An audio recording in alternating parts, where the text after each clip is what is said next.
gates of mighty kingdoms lies a vast, unexplored world.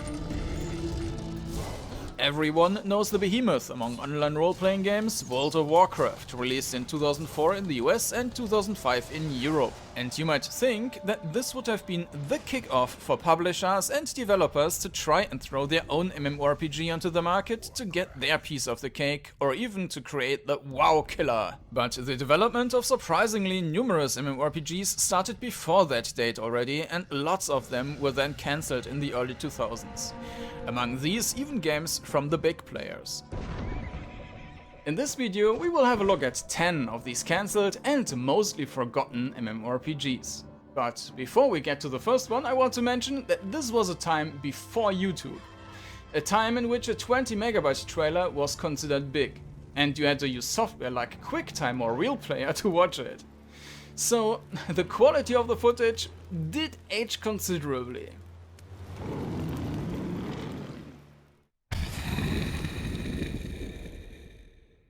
The first game on our journey was cancelled in 2001 already, and some of you probably still remember that one. Originally, Ultima Online, one of the first big MMOs, should have received a successor, first called Ultima Online 2, before it then got renamed to Ultima Worlds Online Origin. In this game, they wanted to leave the pure fantasy setting behind and instead mix it together with steampunk creations designed by cartoonist Todd McFarlane. Certainly not everyone's taste. What I found to be quite fascinating were the motion capturing animations you could see in their very well cut trailers, which also featured some great music. While these steampunk figurines were actually published and available in retail, Electronic Arts decided to cancel the MMO in 2001 to not cannibalize the user base of the original game.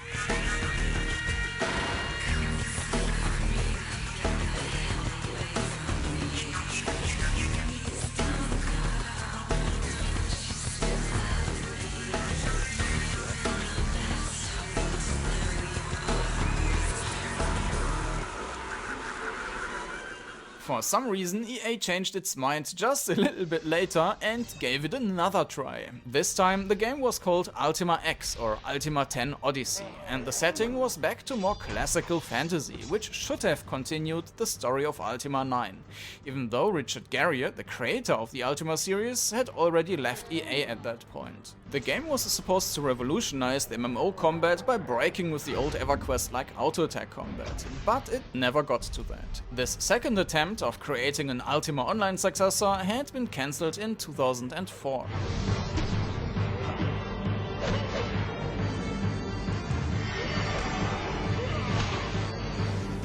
Visually quite similar was Mythica, developed by good old Microsoft itself. If you check out their planned features, you could say that they were ahead of their time. As the player, you would have been a soul of a Viking, and you should have experienced a personalized story which was supposed to be accomplished by something which pretty much sounds like individual instancing.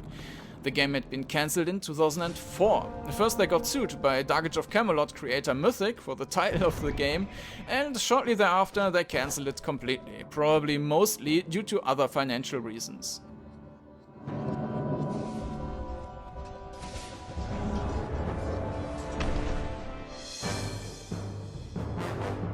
This is a Defense of the Republic update, the official news source for the Roman armed forces.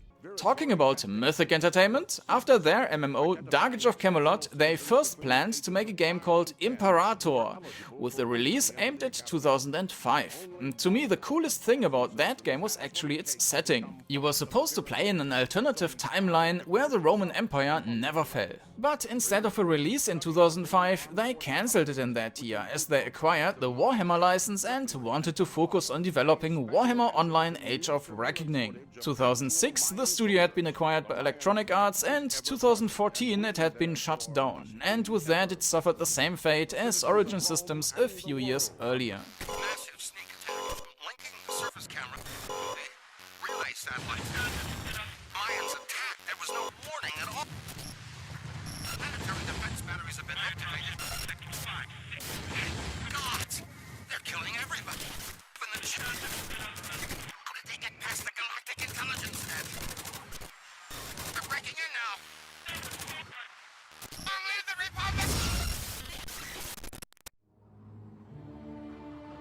Mythic Entertainment wasn't the only company which had worked on a Warhammer title though. Just months before they got the license, Climax Online, using Sega as distributor, still tinkered on a much darker Warhammer Online. But Climax Online seems to have bitten off more than it could chew, and issues arose with Games Workshop, which had been funding the project and ultimately decided that it got too expensive and to pull the plug. As mentioned before, the license then ended up at the Dark Age of Camelot developer Mythic, which didn't take anything over from the Climax development and instead decided to start from scratch. I hear you, your pathetic thoughts. Thinking yourself free. Thinking yourself clever. As your feeble cries for help are drowned by your last gasp of life. There is no video material of our next title, named Midgard by Funcom, a Norwegian company which already had experience in MMOs by developing Anarchy Online. As the name already suggests, Midgard is about Norsemen. The game should have been more accessible than the competition, and it should have offered features like city building and diplomacy, which was still new at that point. But the developer decided to focus on Anarchy Online instead, and also acquired the license for Conan, which resulted in Age of Conan a few years later. So it seems like there just hadn't been any room left for Midgard. The development history of the next title is somewhat obscure, and as I had been working as an intern at the German publisher Gamigo at that point, being one of the people responsible for the German online presence and community, I got a somewhat special attachment there. Realms of Torment had been developed by two Romanian companies, while the publisher financing the project, a guy named Dave, was sitting in the US in a third company. And this Dave guy was quite a character. In 2004, the game had to be renamed. The new title was Mourning. In 2005, I had already left Gamigo at that point, the developers ran out of money and it was decided to release the game in an extremely unfinished condition. Well, at least internationally. The German publisher Gamigo didn't play along. Just 6 weeks later, they shut down the servers, so technically the game had been released for a short period. The game was then sold to Loud Ant Software LLC, which intended to continue development and encountered additional hiccups, like hiring a development team which turned out to be just one dude. The game was renamed to Age of Mourning and then again to Thrones of Chaos, before development probably completely stopped in 2007, as there haven't been any updates since, the webpage shut down, and the URL is now showing some rather adult-rated content. Not just the Warhammer franchise got a MMO skeleton in the closet. The Lord of the Rings did require 2 attempts as well. First development already started in 1998 by Sierra Online. It was based on the foundations of The Realm and should have been a 2D sandbox MMORPG, looking a bit like Ultima Online in a Lord of the Rings setting, as you can see on this single available screenshot from the original version. But after there had been little progress, Vivendi stopped the project in '99 before contracting the Asheron's Call developer Turbine to develop the game in 2003. Turbine now spent about 1 year tinkering at this old version from Sierra before they finally gave up and started from scratch, which meant the end of the original Middle-earth Online, in which also murder amongst players and permadeath were planned features. This new project then turned into Lord of the Rings Online, which had been released in 2007. By the way, without Vivendi, as they had completely left the project in the meanwhile.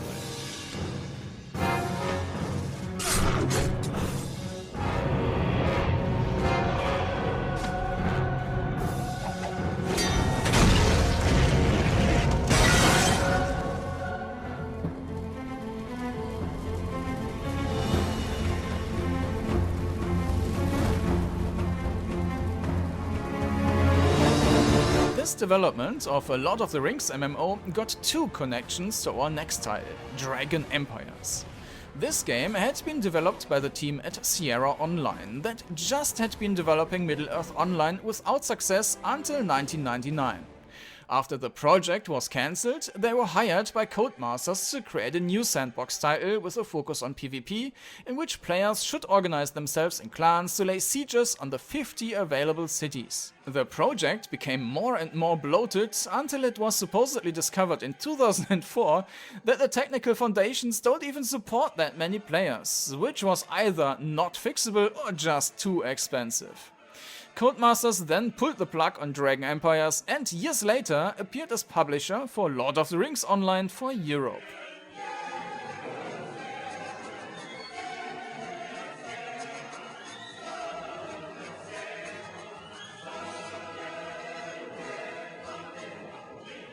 While the technical foundations for Dragon Empires were apparently not suited for a big amount of players, Mutable Realms had been very confident about the scaling capabilities of their MMO called Wish. They even went so far wanting to just have one world with tens of thousands of players. A sandbox environment which should have been formed by these players, making it an extremely dynamic world. But even though everything seemed to work very well, out of nothing the game had been cancelled during a late beta phase in 2005. Apparently, they had recalculated the data and came to the conclusion that they had to attract an unrealistically high number of players to make the game profitable. That was the end for another beacon of hope back then. And we have got a bonus candidate as 11th game, which doesn't really fit the bill here as it's somewhat of a remote-controlled zombie.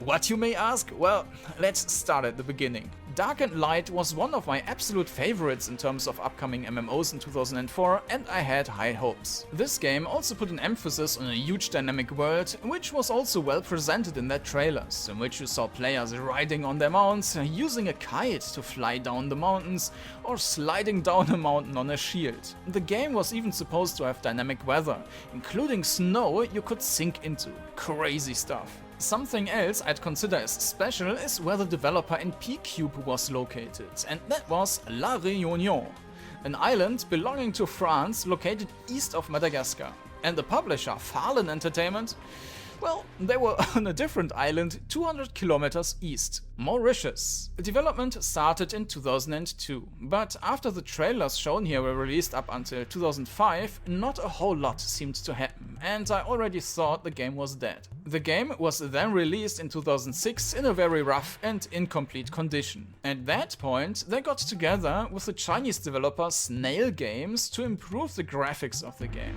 but without any official announcement, the servers were just shut down in 2008, and with that the original game died. Snail Games gobbled up and took over the license, and it got silent. 2015, Snail Games then bought the studio Wildcard, which you might know from the dinosaur survival game Ark. They were then tasked to modernize Dark and Light, which then also had been revamped as an Ark-like survival game. Still multiplayer, but not massively anymore. And since 2017, this game can be found on Steam as Early Access game, and that's what it's still today, having gotten the last update in 2019.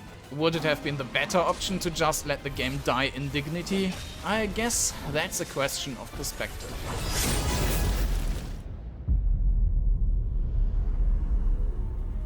And with that, we finished our small round trip on the MMORPG cemetry, ending with the last candidate which, half rotten away but with nice makeup, is stumbling towards us with open arms. Time to leave. At this point, I want to thank the website For Players, which has been one of the few remaining sources for old trailers, and Massively OP, which dug up the history of many of the old MMORPGs. While I looked into all these RPGs back then, which in 2004 was also part of my job, the articles by Massively OP helped quite a lot to close all the gaps I had after 15 to 20 years. And now I'm interested in your experiences. Did you know all these games? Did you even had hopes for some of these yourselves? Or didn't you even notice this whole wave of MMOs at the time? I hope that I have been able to give you a decent overview of this part of MMORPG history, which has been almost forgotten. And I'm looking forward to your comments. So, goodbye for now. I will wallow in nostalgia a bit more, looking at this hodgepodge of dancing pixels.